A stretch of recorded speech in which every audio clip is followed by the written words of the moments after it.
ስቱደንት ቪዛ፣ ቱሪስት ቪዛ አካትተም የሚል ግሎዊ የተሰኙ የጠየቁት አለ።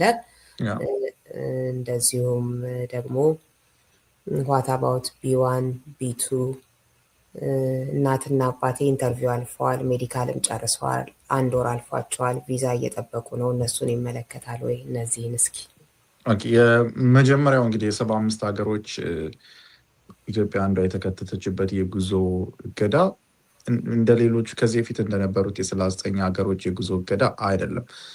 ከዚህ በፊት የነበሩት ለምሳሌ ኤርትራን፣ ሶማሊያን እና በአብዛኛው የአፍሪካ ሀገሮች እንደዚሁ ሙስሊም በሚበዙባቸው ሀገሮች የተደረገው እገዳ ሁለቱንም ነው፣ ነን ኢሚግራንትንም ኢሚግራንትንም ያካተተ ነው። እሱ ብቻ ሳይሆን አሜሪካ ውስጥ ፕሮሰስ የጀመሩ ሰዎች በጠቅላላ ኬዛቸው አፕሮቭድ የተደረጉ ሳይቀር ከእንደገና ሪቪው እንዲደረግ አዲስ ፕሮሰስን ፖዝ እንዲደረግ ነው የታዘዘው። ይሄ ማለት ሁለቱም ኤጀንሲ ውስጥ ዩኤስሲአይኤስ በዲኤችኤስ በዲፓርትመንት ኦፍ ሆምላንድ ሴኩሪቲ ውስጥ ያለው ሰብ ኤጀንሲ ነው። እንደገና ደግሞ ስቴት ዲፓርትመንት ራሱን የቻለ የመንግስት አካል ነው፣ ኤግዚኪቲቭ ብራንች ነው። ሁለቱም ነበር ከዚህ በፊት ያቆሙት። አሁን ላይ ያለው የ75 ሀገሮች ውስጥ ኦቨርላፕ ያደርጋል። 39 ሀገሮች ውስጥ የነበሩ አሁንም 75 ውስጥ ያሉ አሉ። ለምሳሌ እንደ ናይጄሪያ ከዚህ በፊት ፖዝ የተደረገባት የጉዞ እገዳ የተደረገባት ሀገር ነበረች። አሁን ደግሞ ነን ኢሚግራንት ብቻ ሳይሆን ኢሚግራንትም ከ75 ሀገሮቹ ጋር ተያይዞ እገዳ ተደርጎባታል። ኢትዮጵያ ለመጀመሪያ ጊዜ ነው በዚህ ውስጥ የተካተተችው። ኢትዮጵያ ላይ የተደረገው የጉዞ እገዳ ስፔሲፊካሊ ከኢሚግራንት ቪዛ አንጻር፣ ኢሚግራንት ማለት አሜሪካ ውስጥ በግሪን ካርድ መጥተው ለመኖር አፕላይ ያደረጉ ሰዎችን በጠቅላላ ይመለከታል። እዚህ ሀገር ያለ ሰው ፔቲሽን አድርጎላቸው ሊሆን ይችላል፣ ወይም ደግሞ ራሳቸው ሰልፍ ፔቲሽን አድርገው በስራ በኢምፕሎይመንት ወር ካምፓኒዎች፣ የተለያዩ ካምፓኒዎች በተለያየ ብራንች ላይ ያሉ ትልልቅ ካምፓኒዎችም ሊሆን ይችላል። እነሱን ሊያመጧቸው አስበው በግሪን ካርድ ፋይል ያደረጉላቸው ሊሆን ይችላል። ኦር በኢንቨስትመንትም ኢቢ5 እነዚህ ከ1.8 እስከ $2 ሚሊዮን አሜሪካ ውስጥ ኢንቨስት አድርገው እዚህ መጥተው በግሪን ካርድ ለመኖር ያሰቡም ሰዎች ሊሆኑ ይችላሉ። እነዚህ ሁሉ የኢሚግራንት ቪዛ ካታጎሪዎች ናቸው። በግሪን ካርድ አሜሪካ ውስጥ ለመኖር የሚያስቡ ሰዎችን የሚያካትት እና እነዚህን ነው አሁን ላይ ፖዝ የተደረገው። ፖዙ ኢንዴፊኒት ነው የሚለው ኢንሴንስ ለዘላቂ የሆነ ፖዝ አይደለም። አሁን ላይ ገቨርንመንት በዋናነት ይህን ፖዝ ያደረገው በፐብሊክ ቻርጅ የሚባል አለ የአሜሪካን የኢሚግሬሽን ስርዓት ውስጥ ማለት ነው። ፐብሊክ ቻርጅ ማለት አንድ የአሜሪካዊ ያልሆነ ሲቲዝን ያልሆነ ሰው መጥቶ ታክስ ፔየሮች ላይ ዲፔንድ መሆን የለበትም። ኢደር ስፖንሰር የሚያደርገው ሰው ከቨር ሊያደርግለት ይገባል፣ ሜዲካል ወጪውን፣ አኮሞዴሽን ወጪውን፣ ኤኒ አዘር ኮስትስ እንጂ ከታክስ ፔየሮች ወይም ለአሜሪካን ሲቲዝኖች የአሜሪካ መንግስት ፕሮቫይድ ከሚያደርገው ወስዶ የዛ ተጠቃሚ መሆን የለበትም የሚል ኮንሰፕት ነው ፐብሊክ ቻርጅ ማለት ነው። ዩዥሊ ኢሚግራንቶች አሜሪካ ውስጥ ሲመጡ ስፖንሰር የሚያደርጓቸው ሰዎች አሉ። እነዚህ ስፖንሰር የሚያደርጓቸው ሰዎች I-864 የሚባል ፎርም ይሞላሉ። አፊዴቪት ኦፍ ሳፖርት ለማድረግ ቃል ገብተው ነው የሚያመጧቸው። ሪያሊቲው ደግሞ አንዳንድ ኢሚግራንቶች እዚህ ሀገር ከመጡም በኋላ የመንግስት ቤኔፊሽሪዎች ነው ወይም ፐብሊክ አሲስታንስ ተጠቃሚ ሆነዋል። አሁን የትራምፕ አድሚኒስትሬሽን ክርክር በተለይ በዋናነት ሚኒሶታ አካባቢ የተነሳው ወደ 82% የሶማሊ ኮሚኒቲ ዲፔንደንት ነው ብሎ ነው ያነሳው እና ከዛ አንጻር ነው ይሄ ቻርጅ በኋላ ላይ ትራምፕ በትሩ ሶሻል ኤንድ ትዊተር ላይ ለጥፎት ነበር። አይታችሁት ከሆነ እኛም አጋርተነው ነበረ።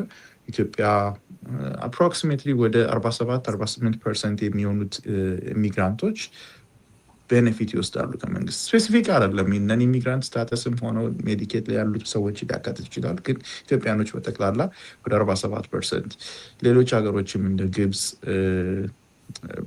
ከጎረቤቶቻችን እንደ ኬንያ ወደ 28% ያሉ በዚህ ላይ ዲፔንድ ነው። ያን ቤዝ አድርጎ ነው አሁን የኔን ኢሚግራንት ቪዛ የተከለከለው ማለት ነው። እና F1 ቪዛ አለ፣ እንደገና J1 ኤኒ አዘር ለኢሚግራንት ወይም እዚህ ሀገር ለመኖር አስበው ሊሆን ይችላል በውስጣቸው፣ ግን እዚህ ሀገር ለመኖር አስበናል ብለው ሳይገልጡ ሀሳባቸውን ኢንቴንሽናቸውን ቪዛ ያገኙ ሰዎችን በሙሉ አይመለከትም። ስለዚህ የሚመለከተው እዚህ ሀገር ለመኖር አፕላይ አድርገው ፔቲሽን አድርገው በግሪን ካርድ ለመምጣት አስበው ፋይል ያደረጉ ሰዎችን ነው። እነዚህ አሜሪካ ኤምባሲ አሁን ያለው ምንድነው ለፐብሊክ ቻርጅ የሚሆን ፖሊሲ የለንም፣ ፖሊሲ ሪኳየርመንት የለንም። ኦፍኮርስ ፐብሊክ ቻርጅ ይታወቃል ምን እንደሆነ። ግን አንድ የቪዛ ኦፊሰር አናላይዝ ሲያደርግ አንድ ሰው እንዴት ነው የአሜሪካን ታክስ ፔየር ላይ ዲፔንድ የሚለውን ነገር ዲተርምን የሚያደርጉበት ምንም ጋይድላይን የላቸውም። ከ2 ወር 3 ወር አካባቢ በፊት ስቴት ዲፓርትመንት ያወጣው ኢንተርናል ሚሞ ነበር። እዛ ኢንተርናል ሚሞ ኦፊሰሩ በጤናት ምክንያት፣ በእድሜ ምክንያት ኦር ደግሞ በድህነት ምክንያት ኢንካማቸው በጣም አነስተኛ ሆኑ እነዚህን ቪዛዎች የሚጠይቁ ሰዎችን መከልከል ይችላል ብሎ ነበር ስቴት ዲፓርትመንት። ግን በስነስርዓት የሊጋል ዌት አልተሰጠውም ዳይሬክቲቭ እና ያንን ተከትሎም የተከለከሉ ሰዎችን አልተመለከትም።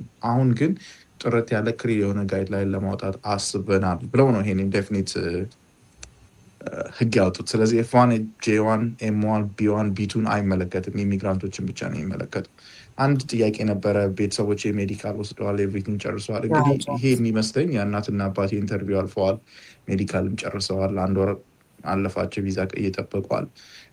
ኢትዮጵያ ውስጥ ከሆኑ ይህን የጠየቀው ሰው ኢትዮጵያ ውስጥ ከሆነ እንግዲህ ቪዛቸውን አያገኙም ማለት ነው። ከኢትዮጵያ ወጥተው አሜሪካ ውስጥ በኢሚግራንት ስታተስ መምጣት አሁን ላይ አይችልም። መቼ ይፈቀድላቸዋል? ነን ኦፍ አስ ኖውስ። አሁን ያለው እኔ ብዙ ጊዜ እንግዲህ ሊጋል ሰዎች ብዙ ጊዜ ፖለቲካ ውስጥ ብዙ መነከር የለባቸውም። ሊጋል ማይንዳቸውን ሊያጡ ይችላሉ። አሁን ላይ ያለው ኢንቫይሮንመንት ግን ኖት ነሰርሊ ግን በአብዛኛው ከፖሊሲ ክርክሮች ቢገለሉ ህጉን በስነስርዓት መረዳት ይችላሉ የሚል አስተሳሰብ አለ። አሁን ላይ ያለው የኢሚግሬሽን ሂደት ግን ከፖለቲካ ነፃ ሆነን ማየት የምንችለው አይመስለኝም በእኔ ግምት። እሱ ብቻ ሳይሆን ኢሚግሬሽን ከሌሎች የሊግል ፕራክቲሶች በተለየ መልኩ በጣም ከፖለቲካ ጋር የተሳሰረ ነው። ከሀገሪቱ አጠቃላይ ናሽናል ሴኪሪቲ ፖሊሲዎች ጋር የተያያዘ ነው። ስለዚህ እነዛን መረዳት ትንሽ አትሊስት እነዚህን ፕሬዲክሽኖችን ለማድረግ አንዳንድ ግምቶችን ለመስራት ይረዳል፣ ክላይንቶችንም በአግባቡ አድቫይዝ ለማድረግ።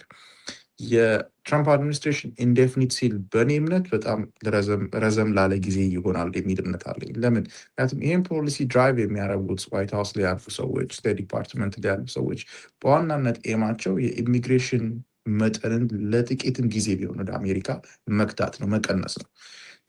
ትናንትና ይመስለኛል ፎርብስ የዘገበው አንድ ጥናት አለ። እስከ 4.6 ሚሊዮን ኢሚግራንቶችን ለመቀነስ አሳባል። ይሄ ማለት 75 ሀገሮችን እገዳን ተከትሎ እንደገና ደግሞ የአሜሪካ ውስጥ ያለ ሊጋል ኢሚግራንቶችን ወይም አንዶክመንትድ ኢሚግራንቶችን እና ዶክመንትድ ኢሚግራንቶችን ከአሜሪካ የማስወጣት ሂደትን አጠቃላይ አያይዞ እስከ 4.6 ኢሚግራንቶችን በዚህ 4 ዓመት ውስጥ ለመቀነስ ወይም ደግሞ ለመገደብ እቅድ አለና ይሄን ስንመለከት ሜይ ቢ ረዘም ላለ ጊዜ ሊወስድ ይችላል። ይሄ እገዳ ምንድነው የሚሆነው? አሁን ላይ ሁሉ ኤንቢሲ ላይ ዩኤስኤስ ያጸደቀላቸው አፕሮቭ ያደረግላቸው፣ ከዛ ደግሞ ኬዛቸው ኤንቢሲ ላይ ሄዶ ናሽናል ቪዛ ሴንተር ማለት ነው ኤንቢሲ የዶክመንት አፕሩቫል ፕሮሰስ ጨርሰው ኤምባሲ ላይ ኬዛቸው ያሉ ሰዎች ሜይ ቢ ለኢንተርቪው ይጠሩ ይችላሉ። ከዛ አንድ ወረቀት ይሰጧቸዋል።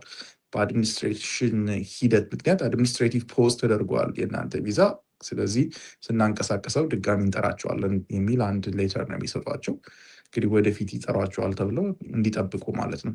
ኢት ኩድ ቢ 1 year፣ ኢት ኩድ ቢ ምናልባት half a year ኦር ደግሞ የትራምፕ አድሚኒስትሬሽን እስከሚያበቃ ድረስ ይሄ ነገር ምንም ጋይድላይን ሳያወጡለት ፖዝ ሊያደርጉ ይችላሉ። እነዚህን ሁሉ መገመት ጥሩ ነው። ስለዚህ ለእነዚህም ሁሉ ሬዲ መሆን ያስፈልጋል። ምንጊዜም ሚዲያ የዕለቱ ጉዳይ ከመጽሐፍት ገበታ፣ ከአድማጮች መድረክ መስታወት፣ የቅዳሜ ወጎችና የተወልደ እንግዳ መደበኛ ዝግጅቶቻችን ናቸው። 703-475-6309 ስልካችን፣ ምንጊዜም ሚዲያ @gmail.com የኢሜይል አድራሻችን ነው። ሰብስክራይብ በማድረግ ቤተሰብ ይሁኑ። ምንጊዜም ኢትዮጵያ።